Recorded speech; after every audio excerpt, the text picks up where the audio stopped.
What's up guys, hope you're having an amazing day. In today's video we're going to be comparing the Nike Infinity Runs to the Nike Pegasus 37s.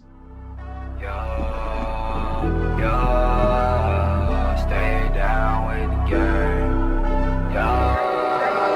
I got no time for the drama, but they won't talk on my name now. Enemies wanna be friends with me. No, there ain't no way now. Boy, you should've just stayed down. No, there ain't no way now. I just be in my own lane now.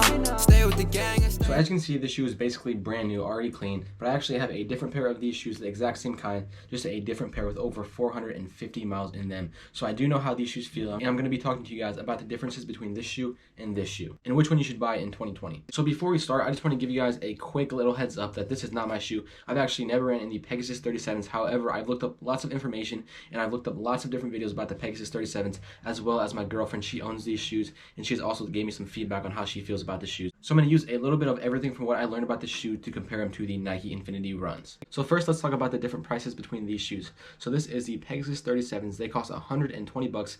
It's pretty much the same with all Pegasus after they release. And these are the Nike Infinity Runs, and they cost 160 bucks. So these are definitely a little bit more expensive than these shoes. 40 bucks is definitely a significant difference in shoe prices. So these shoes are actually made out of the exact same foam, the Nike Epic React foam. It's supposed to be a lot more durable than the Zoom X like the 4% have or the Next percent have, and they definitely are. And to prove that real quick, I brought in a different pair of shoes with Zoom X foam.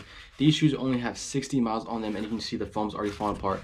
Definitely not durable. They're super lightweight, but not durable. And this shoe has the Epic React foam, which is super durable, 450 miles on the shoe. And the foam has barely teared at all. Like, there's pretty much no tear on this foam. So yeah, the foam on the Nike Infinity Runs is definitely stronger than the Zoom X foam. The next thing is the drop. This has a 10mm drop, and this has a 8mm drop.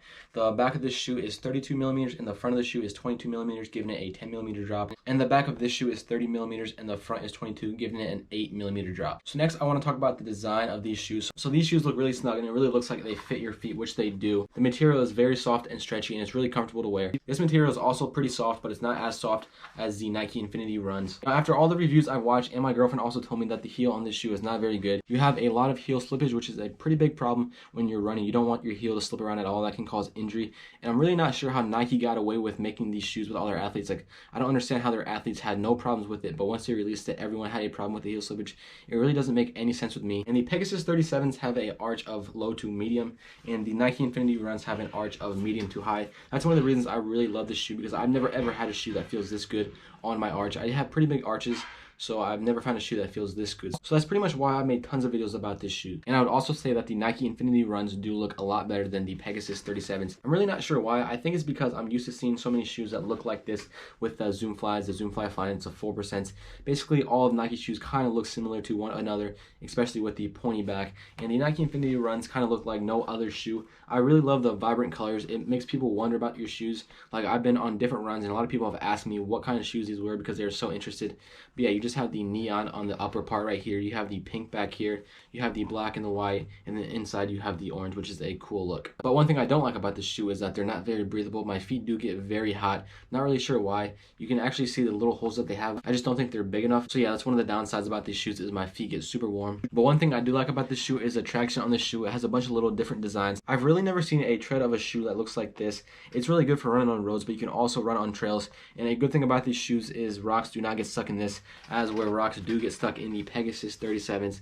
You can't see any right now because there's no, oh, actually, yep, there is rocks right there. So yeah, that's one of the negative things about the Pegasus 37s, but that does come with all the Pegasus. I've got rocks stuck in all the Pegasus, and it's just really annoying when you get little rocks stuck in your feet. You can feel every single step you take. But nothing too big that I really don't like about this shoe. Now, I do believe that Nike spent a lot more time working on this shoe than they did on the Pegasus 37s. One of the reasons was because this shoe was made to reduce injury, and I think it actually really has done a great job of reducing injury. I've been injured a couple times where I had to miss a couple of days of practice a week due to like my shin splints and my calf getting really tight, and just all kinds of different problems I've had with my legs. But after getting this shoe, I can definitely tell that there is a big difference between these shoes and any other shoes that I wear. I definitely get injured a lot less in these shoes. So yeah, that's one of the reasons that Nike spent millions of dollars making this shoe, as where they probably didn't spend as much money or as much time making the Pegasus 37s because they already had a previous model to base them off of. As you can see, there's not very much difference between the 35s and the 37s visually. The tread almost looks exactly the same, And one big difference I do see on the bottom of the shoes is that this shoe goes in a lot more and this shoe does not.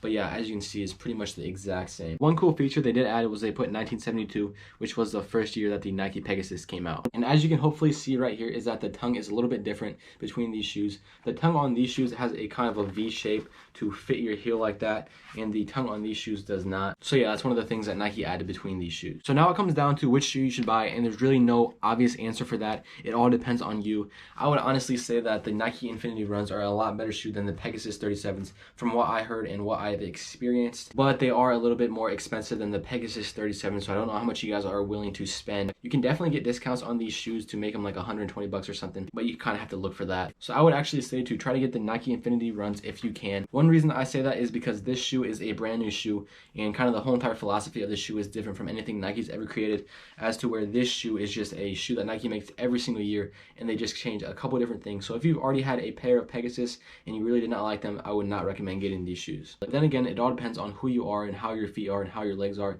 and basically just how you move. The first time I put these shoes on, I remembered that they felt so good, and I knew they were going to feel good throughout the whole entire lifespan of these shoes. That's why I got them. So I would actually recommend going to the store and trying both of these shoes on, and maybe trying them for a couple days to see if you like them. So yeah, let me know what you guys think. I'm really curious to see which shoe you guys think is better. I just wanted to make a quick video over the two most famous shoes of 2020 so far. So if you guys enjoyed, make sure to give it a like and subscribe. Thanks for watching this video. I got a lot more shoe videos coming soon. I will see you guys next time. Stay safe and stay blessed.